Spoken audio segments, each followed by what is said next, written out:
Jadi perkawinan merupakan sarana Tuhan untuk menciptakan makhluk yang kekal untuk menghuni kerajaan sorga. Jadi pernikahan itu bukan hanya kita bisa menikmati ya seks, kebutuhan biologis kita. Jangan hanya supaya punya anak banyak, supaya punya keturunan. Tetapi ini sarananya Tuhan untuk menciptakan makhluk-makhluk kekal supaya bisa menjadi anggota keluarga kerajaan Allah. Jadi kalau kita tidak mengerti maksud agung Tuhan ini, maka pernikahan kita hanya sekedar kewajiban hidup di bumi, di mana seseorang yang setelah menginjak dewasa harus menikah dan berketurunan. Itu kan cara hidup sia-sia. Nah, selanjutnya, tidak jarang anak-anak yang dilahirkan hanya untuk mewarnai hidup untuk orang tuanya. Coba perhatiin saudara. Anak-anak lahir itu hanya untuk supaya orang tuanya senang. Bener gak? Supaya kakek neneknya senang. Lucu.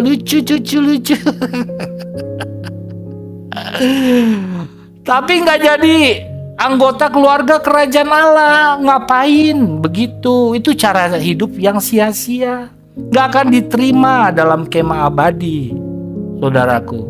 Makanya ini mahal sekali kebenaran ini. Ya kalau saudara mau rendah hati ya. Kalau saudara nggak rendah hati, nggak mau menerima kebenaran ini ya, saudara akan menerima hasilnya nanti. Kalau saudara jadi, tau nggak, hidup itu jadi sial terus. Saudara suka perhatiin orang yang nggak pernah, hidupnya selalu bersungut-sungut, banyak masalah, kompleks. Jadi sial hidupnya, tau nggak? Saudara perhatiin kalau keluarga yang suka berantem, sial. Gua sial kawin nama ini, sial. Bener gak? Ya itu, karena hidupnya masih cara hidup yang sia-sia yang diwarisi. Tidak hidup cara hidup anak-anak kerajaan, anak-anak tebusan Tuhan Yesus yang hidupnya yang berbeda dengan dunia. Coba saudara perhatikan orang-orang masalah-masalah keluarga. Mereka berantem karena kurang ekonomi, karena kurang bahagia, karena kurang senang, menyesali pernikahannya. Itu semua udah menjadi ciri saudara. Jadi sial, hidupnya jadi sial terus. Gak pernah merasa cukup, gak pernah merasa diberkati, gak pernah merasa aduh Tuhan itu baik. Gak bisa. Jadi sial mulu, ngerti gak? Kurang terus, gak cukup. Hati-hati saudara ya, jangan sampai kita memiliki keluarga seperti ini. Saya gak mau, bukan menuduh saudara ya, tetapi ini faktanya ya.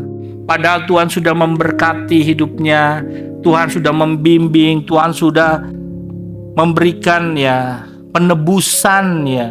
Dosanya sudah diampuni, sudah tidak diperhitung-hitungkan lagi. Tetapi hidupnya kok masih suwe.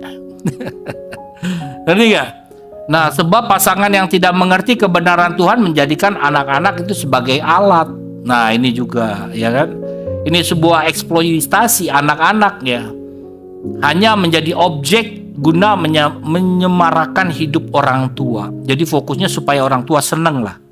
Anak berhasil, anak ya hidup seturut orang tuanya, bukan hidup seturut Tuhan. Kalau orang tua senang anaknya baik, anaknya pinter, anaknya berhasil, anaknya wah orang tua senang. Tapi anaknya tidak menjadi anggota keluarga kerajaan Allah. Percuma. Ngapain punya keluarga bahagia di bumi, nggak masuk surga saudara. Bener nggak? Masuk neraka bagaimana? Jangan bilang oh anugerah Tuhan kita diselamatkan, kalau mati kita masuk surga. Nggak ada gitu saudara. Makanya dibilang tidak ada orang-orang najis di surga, tidak ada orang najis, tidak ada orang ya jahat ini kudus yang suci yang masuk surga. Ibu-ibu yang merasa gagal menikah memaksa anak-anaknya menikah dengan pasangan pilihan orang tua sesuai dengan seleranya dan sebagainya. Anak-anak bukan objek tetapi subjek yang dipersiapkan Tuhan untuk menjadi penghuni kerajaan surga.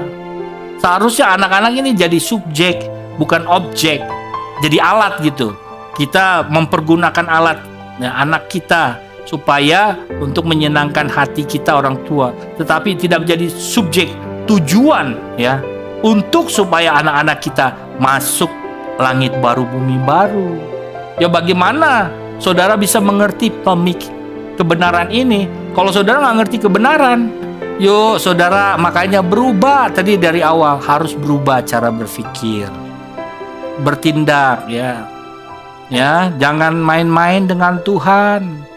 Nanti jadi laknat kita, saudaraku. Orang tua jadi laknat, atau nggak laknat? Ya, karena mengeksploitasi anak kita. Kita tidak jadikan anak kita ini menjadi anak-anak kerajaan Allah.